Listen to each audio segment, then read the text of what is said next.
जय शिवराय मित्रांनो, स्वागत आहे तुमचं क्रिएटर मराठी यूट्यूब चॅनलवर। मित्रांनो, मुख्यमंत्री माझी लाडकी बहीण योजनेच्या दुसऱ्या हप्त्यासंबंधित खूप महत्त्वाची अशी अपडेट आली आहे।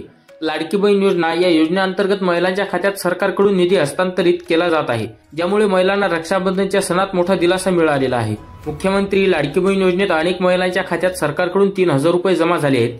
ज्या महिलांनी 1 ते 31 जुलै दरम्यान अर्ज केले होते त्यांचेच पैसे जुलै आणि ऑगस्टच्या महिन्यांसाठी एकत्रित जमा झाले आहेत। आता सप्टेंबरमध्ये या महिलांच्या खात्यात तिसरा हप्ता म्हणजे 1500 रुपये जमा होणार आहेत। त्यामुळे या महिलांना एकूण 1500 रुपये मिळणार आहेत। ज्या महिलांनी जुलैनंतर अर्ज केले आहेत त्यांच्या अर्जाची छाननी प्रक्रिया सुरू झाली असून अर्जावर लवकरच निर्णय घेतला जाणार आहे। या महिलांच्या अर्जावर सरकारकडून मंजुरी किंवा दुरुस्तीच्या सूचना दिल्या जाणार आहेत। अर्ज मंजूर झाल्याच्या नंतर पुढील प्रक्रिया राबवली जाणार आहे। यातील काही महिला जुलै आणि ऑगस्टच्या महिन्यांचा लाभ गमावू शकतात, परंतु सप्टेंबरमध्ये त्यांच्याच खात्यात पैसे जमा झाल्याच्या नंतर जुलै, ऑगस्ट आणि सप्टेंबर या 3 महिन्यांचा एकत्रित लाभ म्हणजे 4500 रुपये इतका मिळणार आहे।